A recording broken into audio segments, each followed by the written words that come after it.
This video is about volume of solids of revolution, and for this video we're only going to be talking about rotating the solid in the x direction, so along the x-axis, or an axis that is parallel to that.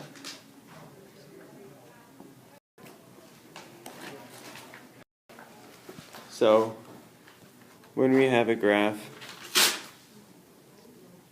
and we have a function, and we're going from A to B,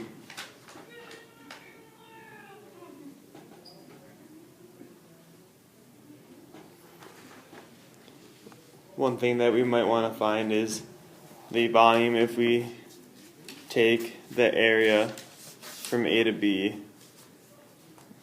of the region enclosed by the function and rotate it around an axis. So when we do so, in this one, if we were looking at the first quadrant and that line, we would only be looking from A to B. And then when we rotate it,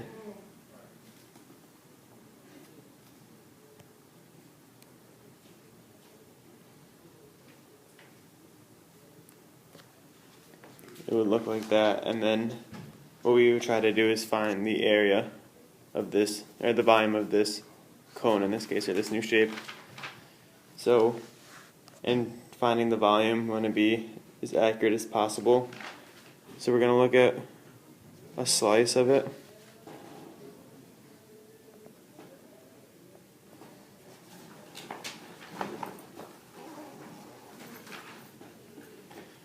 And then when we have that slice,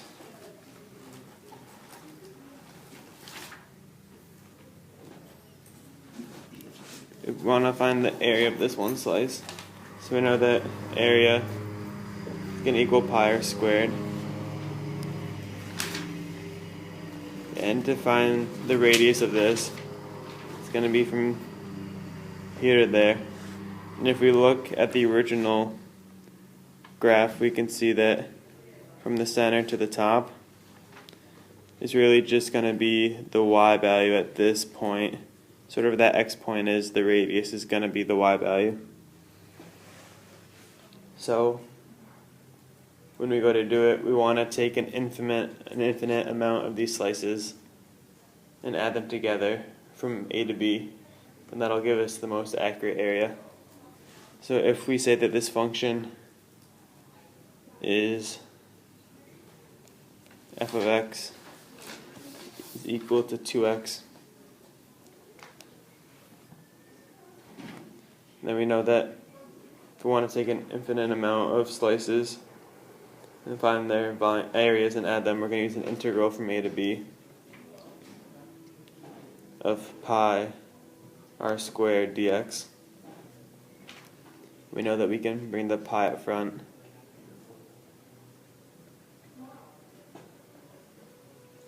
So using this formula for finding volume of solids of revolution, we can say pi times the integral from 0 to, if we say this b value, we'll call it 8. So pi times the integral from 0 to 8 of 2x squared dx. It's going to be pi times 4/3 x cubed from 0 to 8. And when we evaluate that, it gives us 512 pi. So we know that the area of this cone, which is the volume of this cone, which was the area of the region enclosed by the function in the x-axis, that when we rotate it around the x-axis, the volume will give us 512 pi.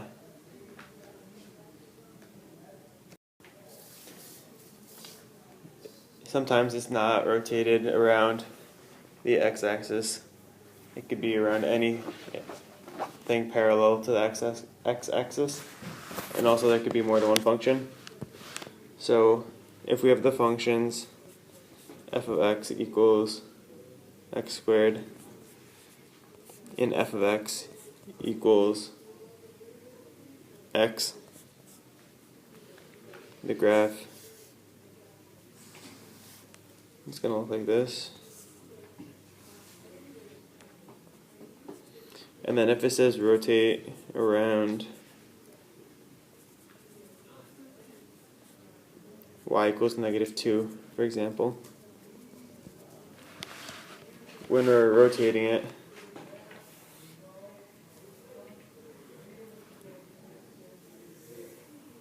we're going to have a shape like this, and there's going to be a hole in the middle, because this x squared function, when we rotate it, it's going to make one shape, and then when we rotate this function, it's going to make a bigger one. So we know that we're going to have a big volume of the one in red, and then there's going to be the volume of the green function rotated, which is going to be a hole in the middle. So if we look at one slice,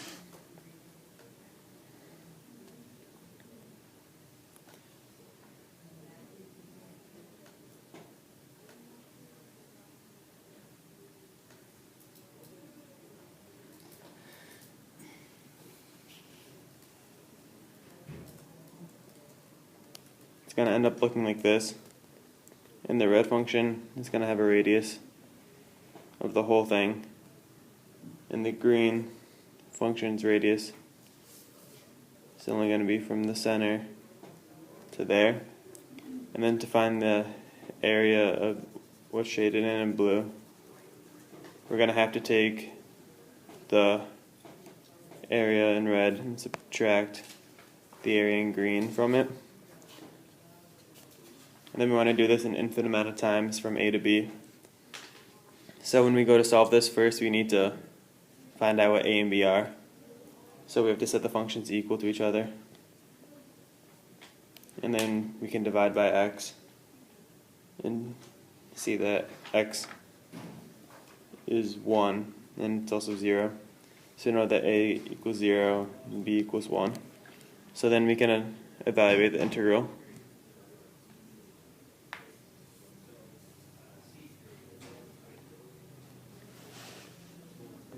So we're going to find the volume. We want the outer volume. We're going to subtract the inner volume.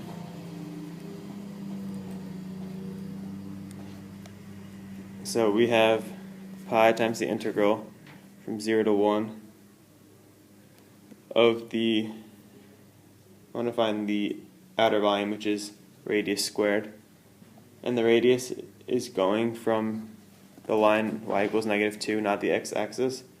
So the radius isn't just from the x-axis to the y point, it's that plus 2. So we're going to add 2 to the radius. So we have x plus 2 squared. And then we're going to have the inner volume, so x squared, but we have to add 2 because we're going from y equals -2. We're squaring that also. And this is all in terms of dx. So then when we evaluate that,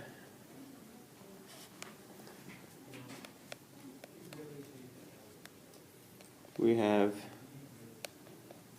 x squared plus 4x plus 4 minus x to the 4th plus 4x squared plus 4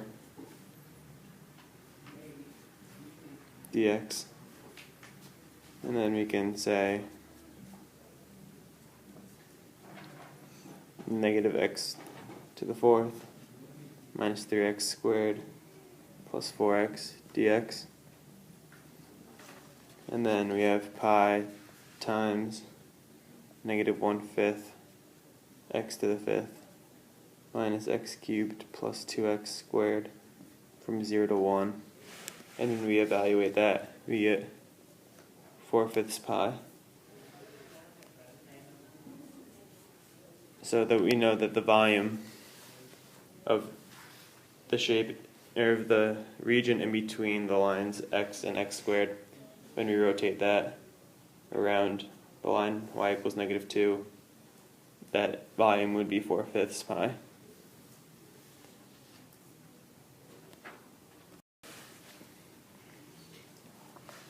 So to generalize, when we're finding the volume of a solid,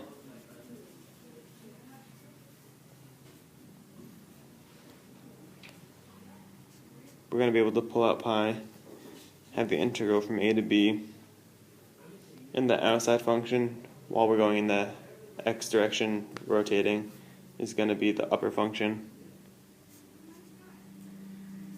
So we have the upper function's radius. We're going to square that. And then we want to subtract this from the integral from a to b of the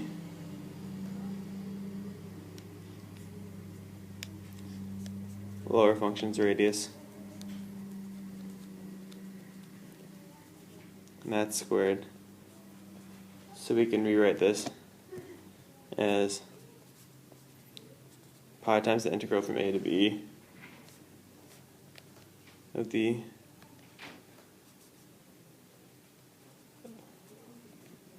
upper radius squared minus lower radius squared dx, and that'll give you the volume of the solid of revolution.